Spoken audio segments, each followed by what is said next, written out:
The Black Phone is a horror thriller film based on a short story by Joe Hill. The movie stars Ethan Hawke as a sadistic serial killer and Mason Thames as a young boy who becomes trapped in the killer's lair. The film combines elements of horror, suspense, and supernatural elements to create a chilling and intense viewing experience. One of the notable aspects of the movie is its atmospheric tension. The eerie and unsettling atmosphere is established early on and is sustained throughout the film, creating a sense of dread and anticipation that keeps the audience on edge. Ethan Hawke's portrayal of the serial killer is both captivating and terrifying. He effectively captures the character's sadistic nature and unpredictable behavior, adding depth to the movie's antagonist. The scenes involving the interactions between Hawke's character and the young boy are particularly intense and showcase the psychological torment the boy experiences. Mason Thames delivers a strong performance as the young protagonist. His journey from fear to empowerment as he tries to outwit the killer gives the movie a compelling emotional core. The relationship between the boy and the otherworldly presence he communicates with through an old telephone adds a supernatural element that enhances the overall mystery of the story.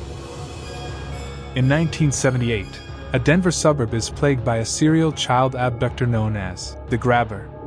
Within this community, siblings Finney and Gwen Blake reside alongside their abusive, alcoholic father. At school, Finney bears the brunt of frequent bullying and harassment, finding solace in his friendship with a fellow student named Robin, who valiantly defends him against the tormentors. Another acquaintance of Finney's, Bruce, from a different school, falls victim to the clutches of the Grabber. Gwen, possessing a psychic connection akin to her late mother, experiences vivid dreams that foretell Bruce's abduction. In her visions, she witnesses a man in a black van adorned with black balloons carrying out the sinister act. Detectives Wright and Miller question Gwen, yet struggle to embrace her claims as credible.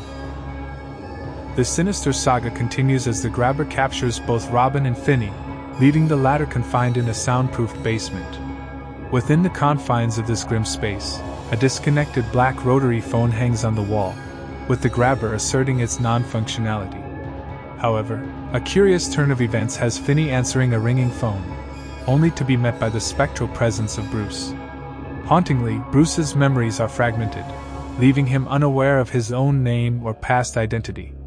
Nonetheless, he imparts critical information to Finney. A specific floor tile can be removed to facilitate an escape tunnel.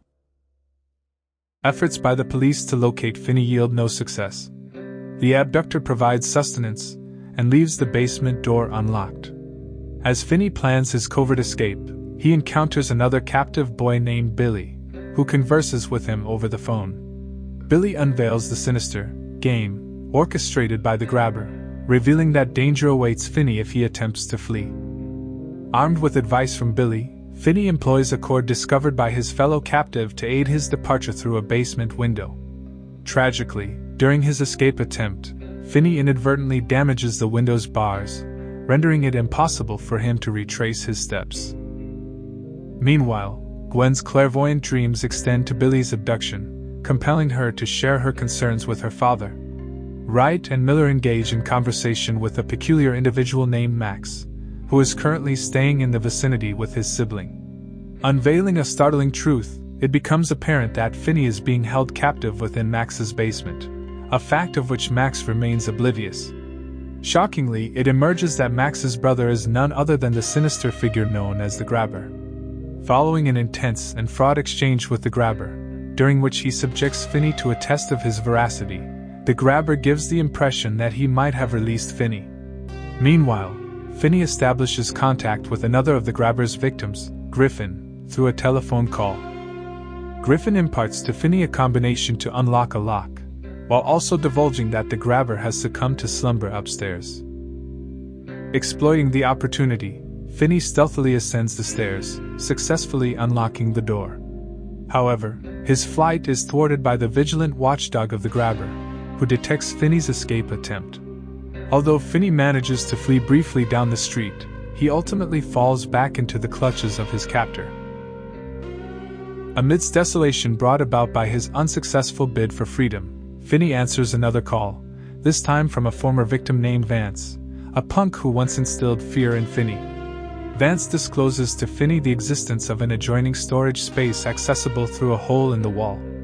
This secret route leads to an exit through a freezer on the opposite side.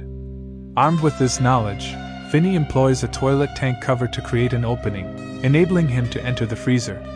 However, his newfound hope is dashed when he discovers that the freezer door is locked. A pivotal moment arrives when the phone rings once more, with Robin on the other end. Robin imparts not only comfort but also the courage to fight back. Robin guides Finney in an ingenious plan, advising him to stuff the phone receiver with the dirt he had excavated, effectively fashioning it into a weapon. Gwen's clairvoyant dreams extend to Vance's abduction, revealing crucial information about the grabber's property. Gwen locates the house and promptly alerts Wright and Miller. In a tragic twist, Max becomes aware that Finney is being held within the house and hastens to the basement in an attempt to free him. However, the situation takes a horrific turn when Max's brother mercilessly ends his life with an axe. Law enforcement converges on the house Gwen identified, only to find it vacated. In the basement, a gruesome discovery unfolds: the buried remains of the grabber's victims. A deadly confrontation erupts as the grabber attacks Finney with an axe. Through quick thinking, Finney manages to trip the grabber using a cord, causing him to tumble into the tunnel Finney had excavated. The grabber becomes ensnared in the window bars at the tunnel's base, suffering a broken ankle. As ghosts from the past haunt the grabber through the phone, Finney administers a fatal blow by snapping the grabber's neck with the cord. Employing cunning, Finney distracts the guard dog using meat from the freezer, enabling his escape from the house using the acquired combination. Emerging from the house across the street from the burial grounds, Finney reunites with Gwen. The police rush to the scene. As the siblings console each other, their father arrives and tearfully expresses remorse for his past actions. The tale concludes with a resolute Finney occupying a seat next to his crush in a classroom, radiating newfound confidence. In conclusion, The Black Phone is a solid horror thriller that effectively balances psychological horror with supernatural elements. It benefits from strong performances, particularly from Ethan Hawke, and its ability to create and maintain a chilling atmosphere. While it may not entirely break new ground within the horror genre, it's an engaging and unsettling film that will likely appeal to fans of suspenseful and eerie storytelling. Ladies and gentlemen, thank you so much for watching our video. We hope you enjoyed the content and found it valuable. If you did, we kindly ask you to consider subscribing to our channel. By subscribing, you'll become part of our community, gaining access to more exciting videos, informative content, and engaging discussions. It's the best way to stay updated with all our latest releases and be the first to know when we publish something new. Subscribing to our channel is absolutely free, and it helps us tremendously in reaching a wider audience and producing even better content for you. Plus, it shows us that you appreciate what we do, and that means the world to us.